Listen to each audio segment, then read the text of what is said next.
Good afternoon. My name is Kim Kelly. I'm the Principal and Creative Director of Elite eMarketing and Design. This afternoon, I'm going to be talking to you about website accessibility and ADA compliance. I'm pretty excited about this topic for a couple of reasons. First of all, it's really pretty new, and I'm willing to bet that most of you haven't really realized that website accessibility is something you need to consider. And because the topic is so new, I also believe that you are positioned to make a positive impact in your organization. So today we're going to be looking at the differences between accessibility and ADA compliance so that you'll know what the two of those mean. You'll also learn to fix the most common website accessibility errors, and I'm going to send you home with some great resources, including an accessibility checklist. So what are the chances that your website would actually be considered discriminatory against persons with disabilities? Further, what are the chances you never really thought about it? It's not something you might actually naturally think about. Web accessibility encompasses all disabilities that affect access to the web. Those include auditory, cognitive, neurological, physical, speech, and visual. And I have to tell you, when I dug into this topic a little bit more, I was surprised at the number of disabilities that actually have to be considered when we're looking at making our websites accessible. Think of a visual astigmatism, epilepsy, dementia, difficulty concentrating, vertigo, Parkinson's disease, and color blindness. In fact, we're going to be talking a lot about color later in the presentation, and it's going to be really related to not using color as a meaning on your website. So why does website accessibility matter? Well, Wayne Baldwin at Pueblo Radiology and I were talking about this topic last year, and he said to me, the ADA is far-reaching. Beyond risk management, it is a good idea to make your website more accessible. In any event, people with disabilities need access to information that is available on the web. So what does that mean to say that the ADA is far-reaching? Well, look at these numbers. Over 1 billion people in the world have a disability. That's 15% of the world's population. And 1 in 8 people in the United States have a disability. And this is a big number. $200 billion of discretionary income is spent annually by disabled Americans. And since March of 2020, when we really began feeling the effects of COVID, there's been a 25% increase in that amount. John Copeland with Adobe said, companies need to pay extra special attention to their digital and e-commerce experiences right now. Consumers are less forgiving during a time like this, and the companies that meet and exceed their needs will build loyalty and lifetime value. Accessibility matters for a number of reasons. It matters because it's good business.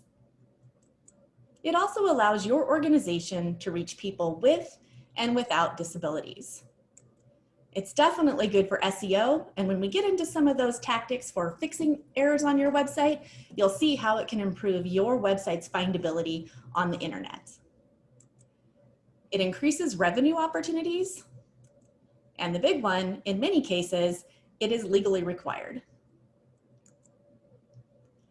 So let's look at the definitions of accessibility and ADA compliance. What's the difference between those two? Accessibility. An accessible website is one that can be used by everyone, people of all abilities and disabilities. Upholding the standard of accessibility happens on the design or the development side of your website. So this is really the technical aspect of your website. These are the items of being accessible that we're going to spend the most time with today. ADA compliance, the other side of this equation, is the legal side. And you'll want to ask yourself, are you in compliance with the laws of accessibility with your website? In order to know whether you're compliant with the laws of accessibility, you'll need to know what the laws of accessibility are. And of course, I have to say that I'm not an attorney. I have spoken to a couple of attorneys about this topic just to get more input about the laws and how it applies to us, but this isn't legal advice. First of all, accessibility is a civil right. Every individual deserves equal access to information. That means education, transit, voting, healthcare, employment, human services, and more. Every person has the equal ability to participate fully in our society.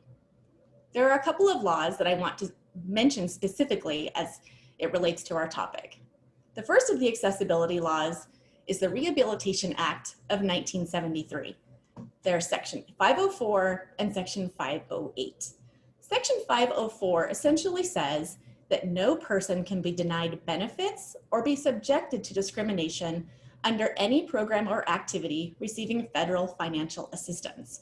This applies primarily to government agencies, federally funded projects, K-12 schools, colleges, universities, and nonprofits receiving federal grants.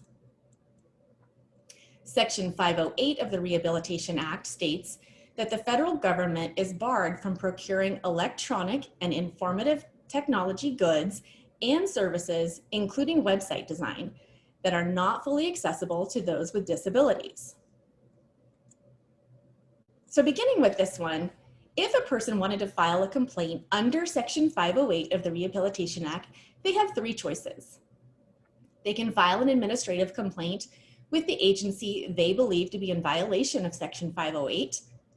They can file a private lawsuit in federal district court, or they can file a formal complaint to the United States Department of Justice, Office of Civil Rights. Now let's jump into the Americans with Disabilities Act. The ADA is the piece that we're really going to be focusing on in terms of compliance and laws of accessibility. So Title II and Title III of the ADA are the two focus pieces for today. Title II states that communications with persons with disabilities must be as effective as communications with others. Title III deals with public accommodation of people with disabilities. The interesting piece about Title III, where it mentions public accommodation, is that websites are now being regarded as public spaces, and so they must be accessible to people with disabilities. The interesting piece is there really are no clear laws on how the ADA applies to the web.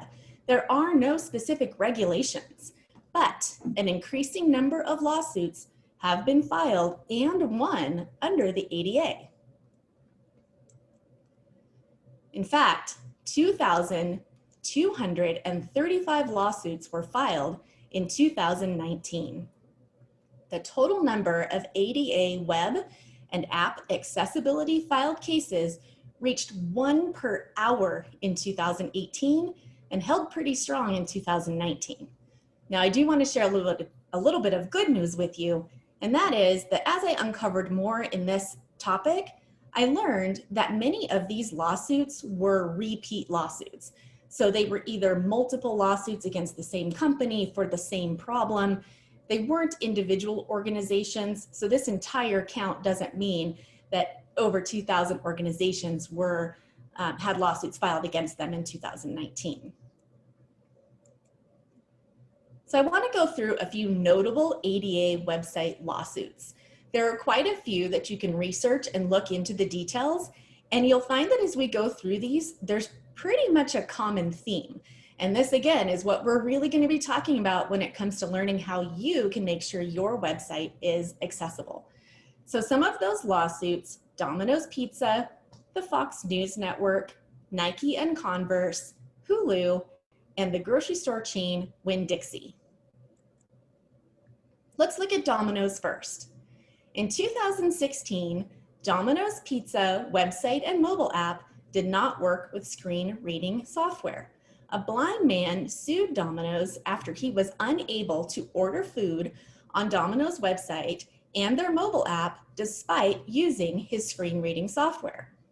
Domino's actually tried to argue back on this point a little bit, but federal court ruled against them. They even attempted to take their case to the Supreme Court, but they were denied a case.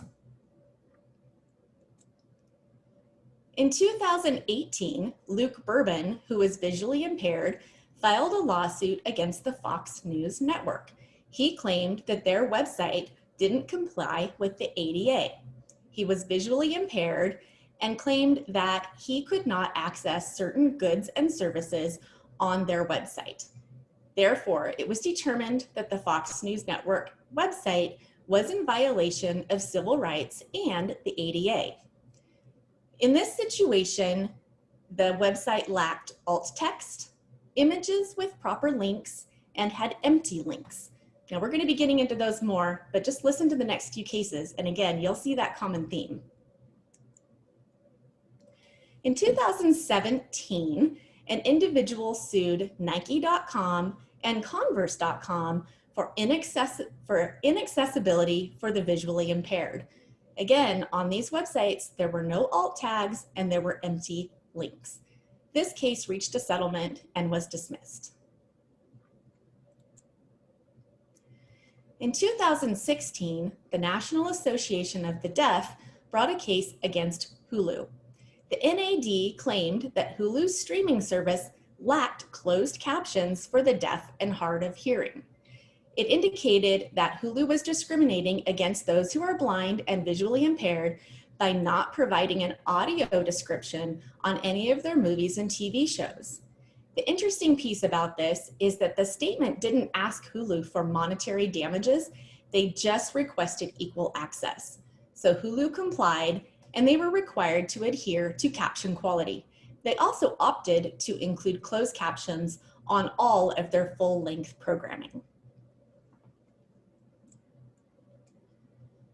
In 2017, an individual filed a suit against the grocery store chain Winn-Dixie for failure to provide accessibility with screen reading software. Now in this case, this individual was visually impaired and suffered from cerebral palsy. He indicated in the case that he didn't like going into the grocery store's physical location because he felt like he wasn't getting the help he needed to be able to do a couple of main things. He primarily wanted to access coupons and be able to refill prescriptions. So the grocery store's website had advertised that they would allow for prescription refills online. This individual attempted to do that, but found that the website was not accessible to the tools that he was using to navigate the website, and specifically his screen reading software. One interesting thing to note is that this individual had actually filed 70 similar lawsuits against other organizations. In this case, Winn-Dixie set aside $250,000 to fix their website. There are a few other notable cases to mention. There was a blind individual who settled with the Miami-Dade Public Schools. She indicated that the school system's websites, web forms, and software applications were inaccessible for her to do her job. And a little closer to home, the Epic Medical Records software company was sued by blind hospital employees. They indicated that they could not use the program. In this case, that case was settled in 2018. So how do you create an accessible website? We're going to go through some best practices. When you're involved in a website design and development project, there are normally some things you would likely think about. Those include use of color, use of photography, brand consistency, including making sure that your logo and your fonts are consistent, that your website can be found on search engines so that you have a good SEO strategy, that it's responsive to all different types of devices and the sizes of different devices, that there's a clear indication of the services you offer, it's easy for someone to schedule or request an appointment from your website, and that folks can locate you by seeing where your locations are listed. Things you might not usually think about when designing a website include alt text, screen readers, focus indicators, color contrast, text size, and not using any images of text. Now, I will say that if you are working with a reputable designer and developer, most of these items are probably a consideration that they are making. However, it's really best not to assume. So do ask the folks that you're working with whether or not they are informed about the items that need to be included to make your website accessible to disabled individuals.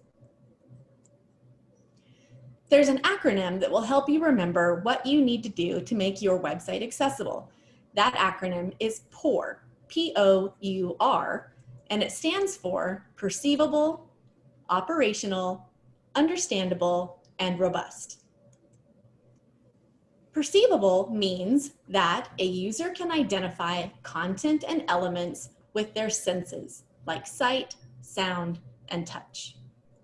Things to think about include form fields without field labels, a chart without an HTML description, a scanned article or form that is presented on your website only as a PDF, and if you have like a web application or a kiosk in your location, if a person can only navigate it by touchscreen controls, this could also be problematic for someone that has a motor disability. Your website also needs to be operable. In order for a website to be operable, a person has to be able to navigate the website with alternative tools, like a tab key or through voice command. You can see this individual in the photo is actually using a wireless device that he can hold in his mouth. Things to think about include being able to navigate a sub-menu or a drop-down menu without a mouse. Have you ever tried to navigate your website with just a keyboard? Also, that images and icons have a keyboard focus. This helps for someone who is using a screen reader, for that screen reader to be able to tell them where they're at in the website and what they're going to click on. And also, being able to make multiple selections from a drop-down menu with a keyboard. That's another tricky one. The third item is that your website needs to be understandable. A website is understandable when the user experience is consistent in usage patterns from page to page. It should be predictable. When you think about this, think about pages that might not be organized well, or that the page navigation changes from one page to the next, causing the person who's visiting your website to have to relearn how to use your site. If forms have input errors with no explanation, or technical content with a number of abbreviations or acronyms. Now, those of us in radiology, we sure love our acronyms, so just be sure that you explain and define each of those on your website. I wanted to mention the form input error piece too. I have even gone to some websites where I will get an error on a form and I cannot figure out why there's an error. Can you imagine having a disability and in the same situation? It would be very frustrating. Finally, your website must be robust. In order for your website to be robust, it means that the website should function on all appropriate technologies and be reasonably supported on previous versions of software or applications. This means that screen readers oftentimes function best on older browsers. Websites or applications that only perform on one operating system, for example, Android or iOS, but not both, could be problematic, or designs that break on certain browsers for devices. Keep in mind, with responsive design technology, we have a lot more tools available these days, but I've seen it where websites will look great in some browsers like Chrome or Safari, but will completely explode in Internet Explorer. So keep that in mind, as well as the ability to navigate your website using alternate tools. So what do you do? If you're getting the sinking feeling that your site may not measure up, now is the time to fix it. But unless your website is just really outdated and is just in time for a refresh anyway, I'm happy to tell you that you probably won't have to spend thousands of dollars fixing it. There is an accessibility checklist that's available to you. You can get it at accessible.org/WAS. Now, it's kind of hard to show in this format, but it's an easy to navigate web page that's broken down into a few different sections. It's broken down into alternatives, which explains using alt text and HTML descriptions.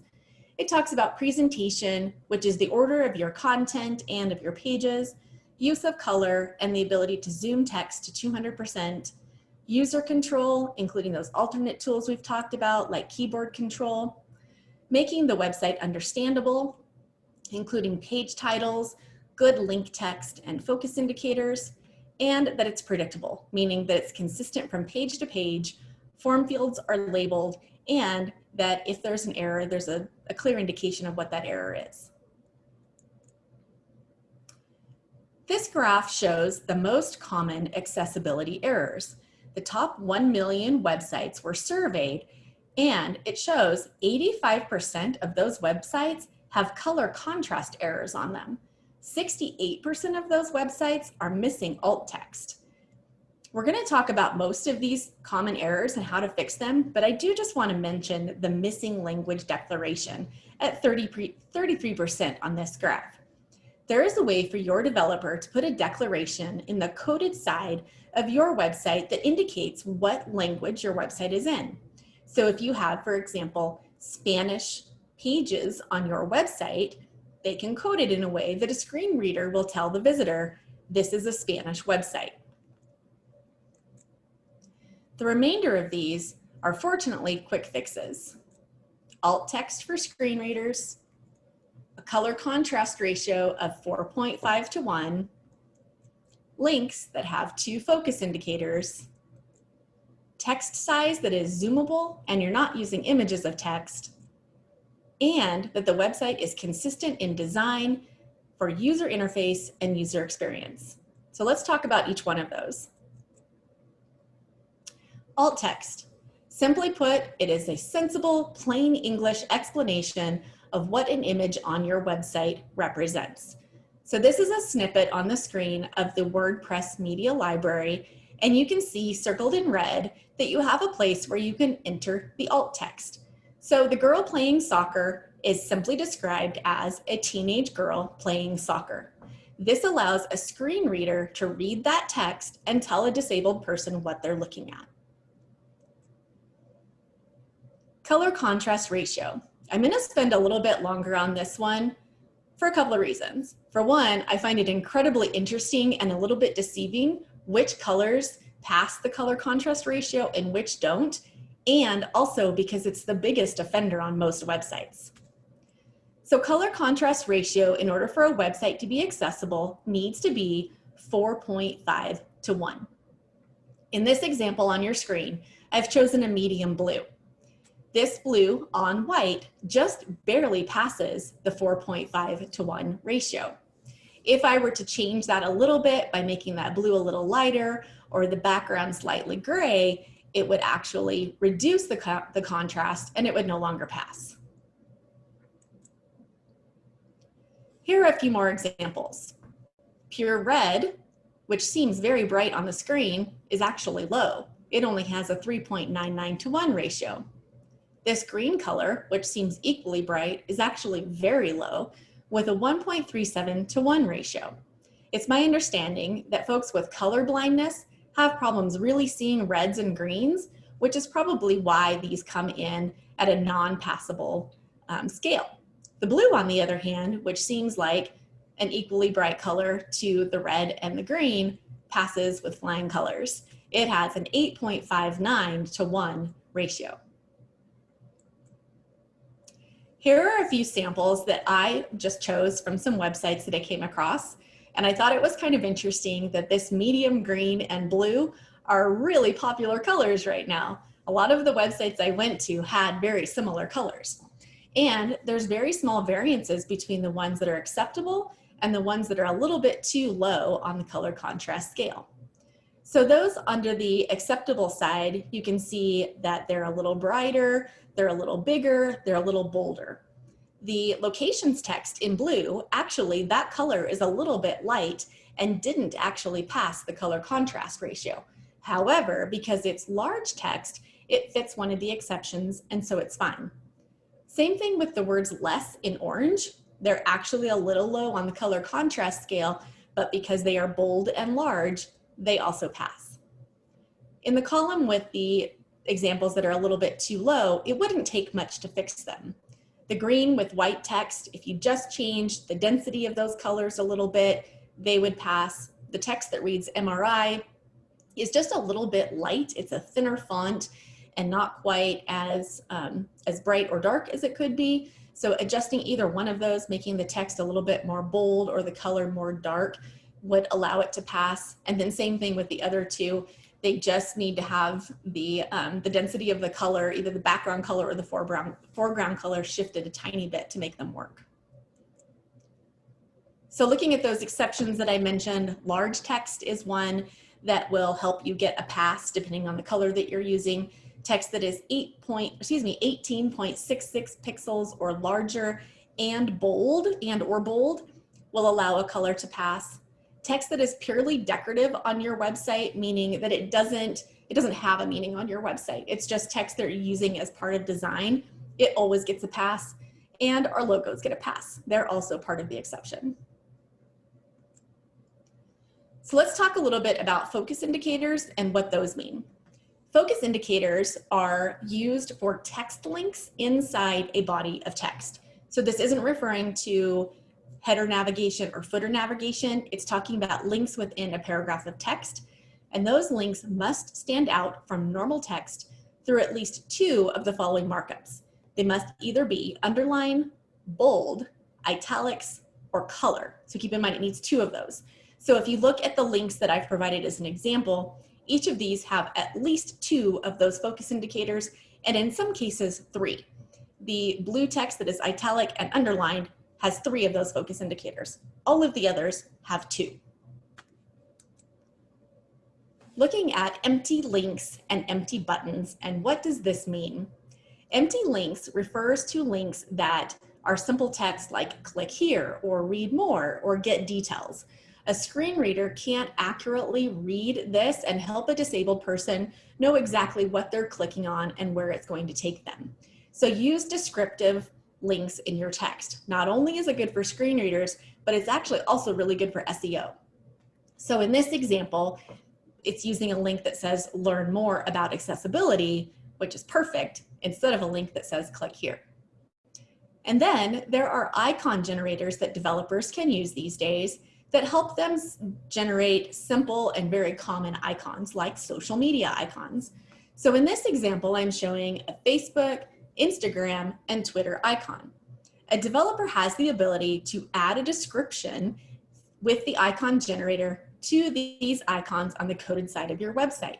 If there is no description input here, a screen reader is actually just going to read these as link, link, link. It's not going to go through and say Facebook, Instagram, and Twitter. So do ask your developer about things like this and just make sure that you have that alt text in place.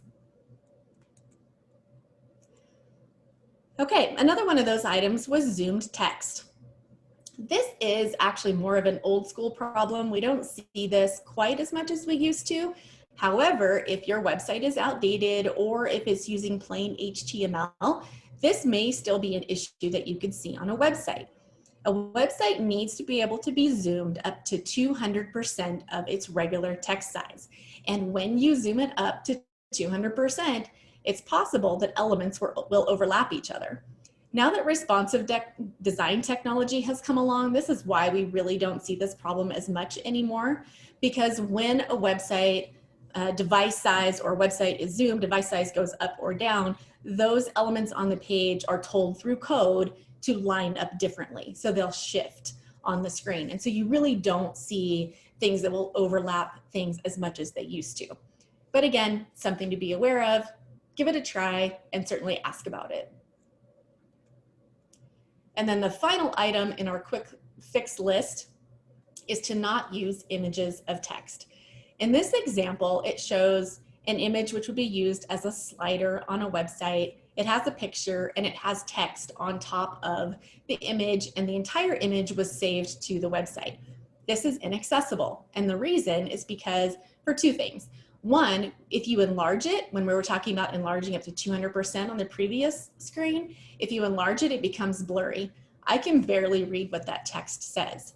The other problem is if you put an image of text on your website, but don't offer an HTML description of that image and the full text that is on that image, a screen reader cannot tell a disabled person what's there.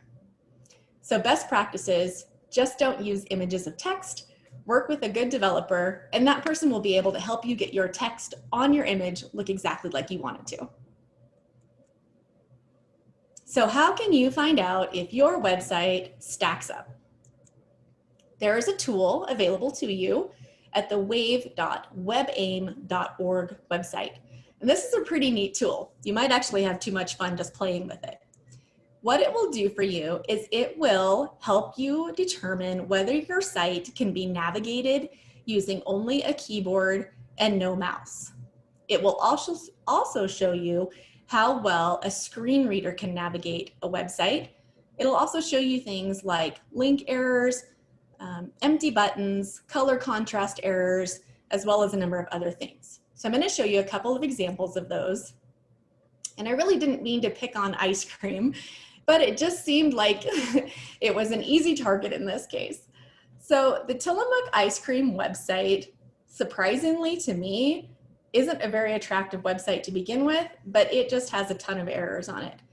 It has 44 errors and 20 contrast errors.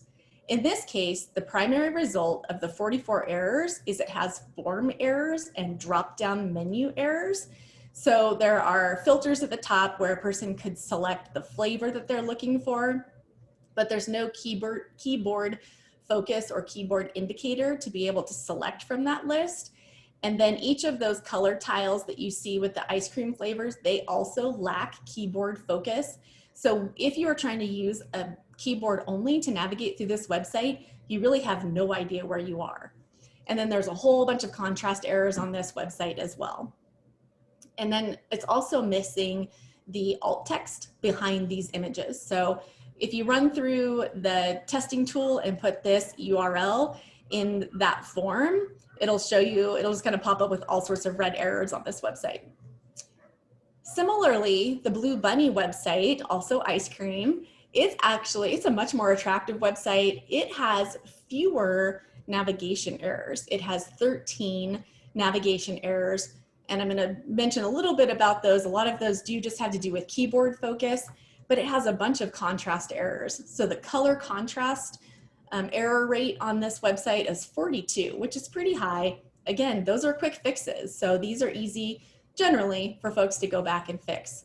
One of the more interesting things about the Blue Bunny website, as I mentioned before, with the empty buttons for the social media icons, this is an example of what that looks like. So you see on the screen, I have the social media icons and they have a red error over the top of them. Each one of those show up as an empty link. So rather than it saying that it's Facebook, Pinterest, Twitter, there's nothing there for a screen reader to be able to tell an individual what they're looking at. Are you feeling overwhelmed yet? Well, don't worry. Nearly all of the items on the list are straightforward to implement and just take time and thoughtfulness. What can you do right now? Take action. The good thing about this, as I mentioned early on, these are fairly new regulations. They really just came about in 2018. You can easily assess your website's compliance by taking the test that we just talked about. Find out where the errors are and where you need to fix things, and then get with your developer and work on that.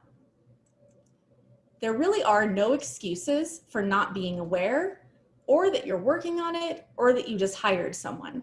So in the event that your website is currently not accessible to disabled persons, and if it were brought up in a lawsuit, none of these defenses would be in your favor.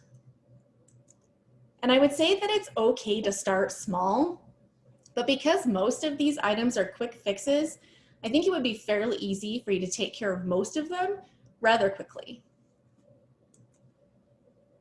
The final thought for today is creating a culture of accessibility within your organization. It may be a completely different topic, completely new within your organization, and you're going to need to work to create an internal culture that accepts website accessibility. So how do you gain accessibility? How do you get buy-in for website accessibility? First and foremost, lead with data. Always just come with numbers. Explain the bottom line impact and the possible legal ramifications of not having an accessible website. Make an organization-wide impact with this information. Add accessibility as part of your mission. And keep in mind that presenting accessibility and the topic of accessibility at the right time can be important. Now, I would say that this is a pretty good time to bring this topic up in your organization. With so many people working from home and so many people increasing how they use the internet and looking to access services on the internet, now is the right time to address website accessibility. Accessibility is central to operations. It really is everyone's job. However, leadership does need to be responsible for helping create this internal culture, building it from the top to the bottom. Like with many other efforts in your organization, it would be a great idea to designate an internal accessibility champion. Put someone in charge of this, someone that feels passionate about it, someone that just understands what it means. And then schedule regular accessibility check-ins. Anytime you update your website or change it or maintain it in some way, or just take a look at the laws, they're going to be changing all the time. So make it part of a regular schedule to check up on your website accessibility. And include all staff, especially those with diverse backgrounds. You have a few more resources, of course, too. One would be to discuss this with your legal counsel. They are bound to have a lot of ideas about what this could mean for you and help just bring some reality to the conversation. Hire a reputable consultant to work with, especially if you're feeling uncomfortable with understanding the laws, or if you're not really sure how to assess the accessibility of your website. A consultant can help with that, or just working with a reputable designer and developer who understand this information. And of course, revisit Title III of the Americans with Disabilities Act. There's a lot of good information there, and it just, again, helps you understand what it is that you need to do to make sure your website is accessible to people with disabilities. So here are the resources that I included in this presentation. All of the links here so you can get to those, the accessibility laws, the accessibility standards checklist that we talked about, the color contrast checker, and that really cool testing tool. And if you want a recap of this information, I also wrote an article for the RBMA Bulletin. It is in the 2019 November-December issue and goes over a lot of these points as well. Well, that's all I have for you this afternoon. I really appreciate your time, and I am really missing seeing all of you face-to-face at the Spark Marketing Conference. It's one of my favorite times of year, so I'm looking forward to seeing you next year. Let me know if you have any questions.